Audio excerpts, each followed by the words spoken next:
Rebonjour frères et sœurs, aujourd'hui on vient vraiment donner de la nourriture solide pour essayer de pénétrer les profondeurs de Jésus, notre Seigneur, le Christ, Yahweh Adonai, celui qui est le Seigneur. Et là on va parler de l'ange de l'Éternel. Qui est l'ange de l'Éternel dont on parle sans arrêt dans l'Ancien Testament, par exemple? Et je sais qu'un jour, nous étions avec un frère pasteur très connaisseur de la pensée de Christ. Et nous parlions avec un de nos frères musulmans venus à Christ par le Saint-Esprit, avec l'aide du Saint-Esprit, et qui avait beaucoup de mal à comprendre le Père, le Fils, le Saint-Esprit, qui sont un, et qui ont des fonctions différentes, mais qui sont un. Et encore plus aujourd'hui, le fait qu'en tant qu'enfants de Dieu, nous sommes un comme ils sont un. Et il parlait justement de l'ange de l'Éternel. Donc nous allons nous appuyer bien sûr sur les Écritures et donc comprendre pourquoi Jésus dit « Vous sondez les Écritures » en parlant aux pharisiens parce que vous pensez avoir en elles la vie éternelle. Ce sont elles qui rendent témoignage de moi. Alors, soyons bien clairs, on l'a déjà dit plusieurs fois sur cette chaîne, tout ce que nous avons à notre connaissance dans la Bible, parce qu'il y a des choses qui ne nous sont pas parvenues dans les textes parfois, parce que des hommes, là encore, ont décidé ce qu'on avait le droit d'entendre, ce qu'on n'avait pas le droit d'entendre. Mais le Saint-Esprit, heureusement, est là pour nous révéler des choses, nous dire des choses, parce que Jésus a encore beaucoup de choses à nous dire, mais nous ne pouvons pas encore forcément toutes les porter, c'est au fur et à mesure qu'il nous les donne. Donc soyons très attentifs à l'oreille du Saint-Esprit. Ce que je vous dis là, j'étais en connexion avec le Saint-Esprit pour vraiment vous le dire. Et quand on va parler d'une chose justement sur l'ange de l'Éternel, le Seigneur m'a envoyé un signe très fort à ce moment-là pour confirmer que c'était bien lui qui m'avait dit de vous dire cela.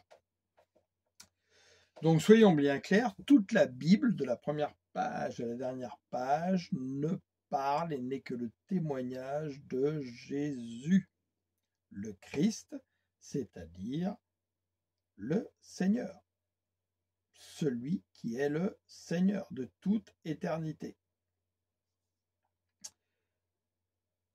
Et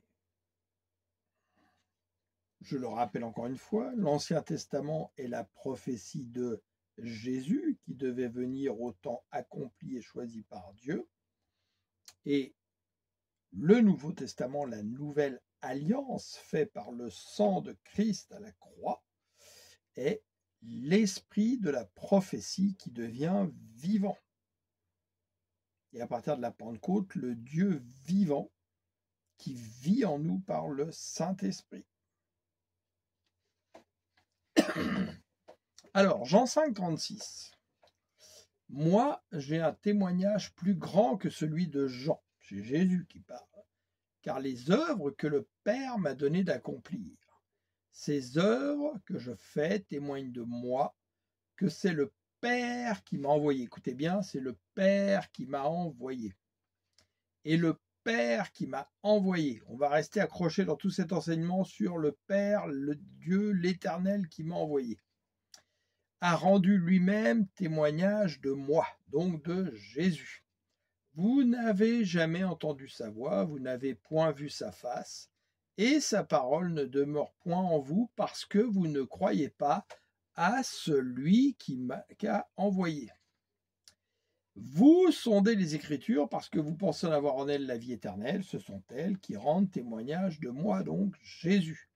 Et vous ne voulez pas venir à moi pour avoir la vie, la vraie vie, la vie éternelle. Je ne tire pas ma gloire des hommes. Alors écoutez bien cela, ça c'est très important. C'est Jésus qui parle. Je ne tire pas ma gloire des hommes, car Jésus connaissait le cœur des hommes. Mais je sais que vous n'avez point en vous l'amour de Dieu, donc la crainte de Dieu. Je suis venu au nom de mon Père Quel est le nom du Père? L'Éternel, le Seigneur. C'est ce qu'on a parlé un peu avant. Il a reçu le pouvoir du nom que le Seigneur lui a donné. C'est lui le Seigneur. Son Père est aussi le Seigneur. Et vous ne me recevez pas. Écoutez bien, si un autre vient en son propre nom, vous le recevrez. Comment pouvez-vous croire, vous qui tirez votre gloire les uns des autres et qui ne cherchez point la gloire qui vient de Dieu seul? Eh bien, croyez-moi, après 7 ans m'être promené dans les églises, et particulièrement les églises évangéliques, je ne parle même pas de l'église catholique, c'est ce qui se passe aujourd'hui dans la plupart des églises des hommes. On met notre confiance dans les ministères, on met notre confiance dans les pasteurs, les prêtres, tout ce que vous voulez, plus qu'en Dieu. Et nous idolâtrons les ministères et les titres qui sont dans les ministères plutôt que Dieu. Beaucoup se donnent la gloire à eux-mêmes au lieu de la donner et de la rendre à Dieu et à Jésus. Toute la gloire revient à Jésus. Si vous vous reconnaissez dans des églises comme ça, vous êtes en danger. Ceux qui servent le Seigneur doivent être des serviteurs qui rendent la gloire à Jésus en toutes circonstances et qui ne se glorifient pas eux-mêmes. Alors, Jésus le Fils est l'alpha, donc le commencement. Alpha, ça veut dire commencement en grec. Genèse 1. Au commencement, Dieu créa les cieux et la terre. La terre était informée vide, il y avait des ténèbres à la surface de l'abîme, et l'Esprit de Dieu se mouvait au-dessus des eaux. Ce fameux Saint-Esprit, il était là déjà. Verset 3, Dieu dit que la lumière soit et la lumière fut. Dieu vit que la lumière était bonne et Dieu sépara la lumière d'avec les ténèbres. Dieu l'appela la lumière jour. Et il appela les ténèbres nuit. Ainsi lui un soir et lui un matin, ce fut le premier jour. Vous remarquerez que là, cette lumière qui est appelée jour, c'est la gloire de Dieu qui rayonne sur la face de Christ, qui est la véritable lumière, puisque les astres ne seront créés que le 4e jour dans la Genèse. Donc là, la terre est pourtant bien éclairée de la gloire de Dieu sur la face de Christ, comme il sera marqué dans l'Apocalypse 22 à la fin. Jean 1, 1. Au commencement était la parole, et la parole était avec Dieu, et la parole était Dieu, donc Jésus. Elle était au commencement avec Dieu, toutes choses ont été faites par elle, et rien de ce qui n'a été fait sans elle, donc sans Jésus le Fils. En elle était la vie, et la vie était la lumière des hommes. La lumière, lui, dans les ténèbres, et les ténèbres ne l'ont point reçue. Pourquoi? Parce que Dieu ne va pas s'abaisser pour combattre Lucifer. C'est son Fils qui combat Lucifer. C'est son Fils qui a vaincu l'esprit du monde. Apocalypse 22, 12. Voici, je viens bientôt, suivant les traductions, et ma rétribution ou ma récompense est avec moi, pour rendre chacun selon ce qu'est son œuvre. Je suis le commencement et la fin, le premier et le dernier. Heureux ceux qui lavent leurs robes afin d'avoir droit à l'arbre de vie, on en parlait hier, et d'entrer par les portes de la ville, parce que Jésus, par son sacrifice, en donnant son corps et son sang, a réouvert l'accès à l'arbre de vie, car il est lui-même l'arbre de vie. Il est le chemin, la vérité et la vie. Et là, quand il dit « Voici, je viens bientôt et je viens avec ma récompense », quelle est cette récompense? Elle est avec moi, c'est son Église. Si vous êtes l'Église, on ne parle pas des églises des hommes, l'assemblée de Jésus, dont on va reparler après. Et l'assemblée, quand on cherche dans les profondeurs de l'hébreu et non du grec, arrêtez avec votre grec sans arrêt, parce que Jésus, c'est pas pour rien qu'il m'a dit les Grecs ont trahi ma parole, qu'une autre fois qu'il m'est apparu, il m'a dit le malin s'est initié dans la parole du grec. Il y a plein de profondeurs de l'hébreu qui ont été déformées dans le grec, donc il faut aller dans les profondeurs. Eh bien, c'est la récompense. L'assemblée de Dieu, l'église de Dieu, si vous êtes l'église, vous êtes la récompense. En hébreu, c'est Gamal, qui vient de Gamoul, qui veut dire récompense. Et Gamaliel, les récompensés de Dieu. C'est important de le comprendre. C'est une parole de connaissance que le Seigneur m'a donnée il y a quelques années. Et qu'est-ce que dit le Seigneur? Celui qui persévérera jusqu'au bout ne perdra pas sa récompense. Le fait qu'il est l'Église et qu'il fait partie de l'assemblée que Jésus édifie. Genèse 22, 14, nous rentrons dans le vif du sujet. C'était une introduction. Abraham donna à ce lieu le nom de Jéhovah-Jireh. C'est pourquoi l'on dit aujourd'hui, à la montagne de l'Éternel, il sera pourvu. Donc, le Dieu qui pourvoit. Verset 15. L'ange de l'Éternel appela une seconde fois Abraham des cieux, et dit, je le jure par moi-même, parole de l'Éternel, parce que tu as fait cela et que tu n'as pas refusé ton fils, ton unique, je te bénirai, je multiplierai ta postérité comme les étoiles du ciel et comme le sable qui est sur le bord de la mer, et ta postérité possédera la porte de ses ennemis, la porte de ses ennemis, et toutes les nations de la terre seront bénies en ta postérité parce que tu as obéi ma voix.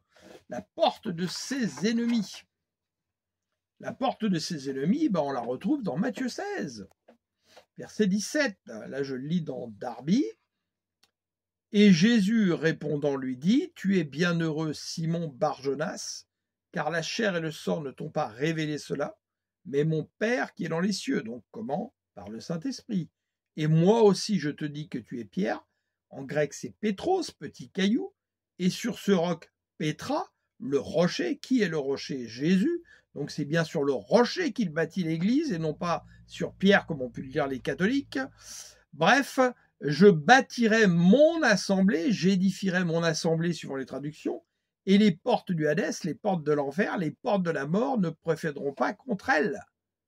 On retrouve cela, vous voyez.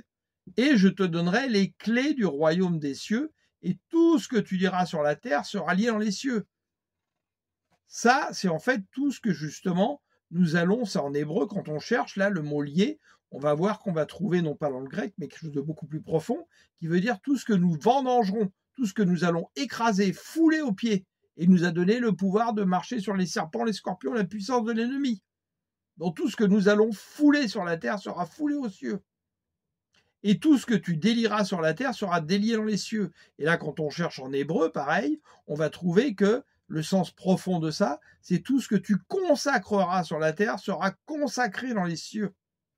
Alors il enjoignit aux disciples de ne dire à personne qu'il fut le Christ. Donc, l'ange de l'Éternel, l'ange en hébreu, c'est Malhak, qui veut dire l'envoyé. Jésus est l'envoyé. Et donc, l'ange de l'Éternel, ça veut dire l'envoyé de l'Éternel. Malak Yehovah. Et vous voyez qu'à chaque fois, Jésus disait, celui qui m'a envoyé. Jésus est l'envoyé de l'Éternel. Jean 4, 34, ce qui me nourrit, leur expliqua Jésus, c'est d'accomplir la volonté de celui qui m'a envoyé et de mener à bien l'œuvre qu'il m'a confiée. Quand on parle de l'ange de l'Éternel, c'était Jésus. C'est pour ça que la parole rend témoignage de Jésus, même dans l'Ancien Testament. Il faut savoir reconnaître Jésus, même quand il n'est pas appelé Jésus. C'est le Saint-Esprit qui doit nous aider. Jean 6, 38, car je suis descendu du ciel, ce n'est pas pour faire ce qui me plaît, mais pour accomplir la volonté de celui qui m'a envoyé, l'Éternel. Jean 7, 16, Jésus leur répondit, rien de ce que j'enseigne ne vient de moi, j'ai tout reçu de celui qui m'a envoyé. Si quelqu'un est décidé à faire la volonté de Dieu, il reconnaîtra bien si mon enseignement vient de Dieu ou si je parle de ma propre initiative. Et comment il peut reconnaître ça? Avec l'aide du Saint-Esprit. Celui qui parle en son propre nom recherche sa propre gloire. Vous voyez ce qu'on parlait tout à l'heure, où les hommes cherchent leur propre gloire plutôt que la gloire de Jésus, en utilisant la parole de Dieu. Mais si quelqu'un vise à honorer celui qui l'a envoyé, c'est un homme vrai, il n'y a rien de faux en lui. Donc quand vous allez parler à des frères et sœurs pour parler de Jésus, reconnaissez-vous là-dedans? Mais si quelqu'un vise à honorer celui qui l'a envoyé, donc là c'est Jésus, lui, qui va vous envoyer. C'est un homme vrai, il n'y a rien de faux en lui. Le Père a envoyé Jésus, Jésus nous envoie. Jean 13, 20, vraiment je vous l'assure, qui reçoit celui que j'envoie, me reçoit moi-même, donc Jésus. Et lui qui me reçoit, reçoit celui qui m'a envoyé, donc Dieu. Vous voyez comment on forme un quatuor. Le croyant par la foi, le Saint-Esprit, le Fils et le Père. Matthieu 13, 16. Aussitôt après avoir été baptisé, Jésus sortit de l'eau, alors le ciel s'ouvrit pour lui et il vit l'Esprit de Dieu descendre sous forme d'une colombe et venir sur lui. Donc le Saint-Esprit. En même temps, une voix venant du ciel fit entendre ces paroles. Celui-ci est mon Fils bien-aimé, celui qui fait toute ma joie. Matthieu 17, 5. Pendant qu'il parlait ainsi, une nuée lumineuse les envoya et une voix les enveloppa, et une voix en sortit qui disait « Celui-ci est mon Fils bien-aimé, celui qui fait toute ma joie, écoutez-le. » En entendant cette voix, les disciples furent remplis de terreur et tombèrent le visage contre terre. Mais Jésus s'approcha et posa la main sur eux en disant « Relevez-vous, n'ayez pas peur. » Alors ils levèrent les yeux et ne virent plus que Jésus, lui seul. Là, le Seigneur, Dieu, l'Éternel, son Père, nous montre que Jésus reçoit toute la gloire déjà, et qu'il n'y a qu'en Jésus que nous devons croire, et que c'est Jésus qui a été envoyé comme le seul Seigneur. Il est à l'image de son Père, nous sommes à l'image de Dieu. C'est pour ça que Jésus, par son Saint-Esprit qui est en nous aujourd'hui, permet que le Père, quand il nous regarde, comme le Père, Dieu est esprit, l'Esprit regarde, sonde l'Esprit, il voit l'Esprit du Fils qui est en nous. Donc laissons-nous conduire vraiment par le Saint-Esprit, afin que ce Saint-Esprit vienne continuer de guérir notre âme qui est malade, et l'âme est difficile, longue à guérir. Et c'est pour ça que vraiment demandons à Dieu à ce qu'il nous remplisse sans arrêt, qu'il remplisse nos coupes, qu'il nous enduise d'huile fraîche, comme justement ces vierges qui sont parties avec des réserves d'huile en attendant que l'époux arrive. Alléluia! Gloire à Dieu, gloire à l'Éternel, gloire à notre Seigneur Jésus, qui est le Seigneur, Yahweh Adonai. Alléluia! Merci Saint-Esprit pour toutes tes bénédictions, toute la conduite que tu nous donnes pour grandir dans la connaissance de Christ. Alléluia!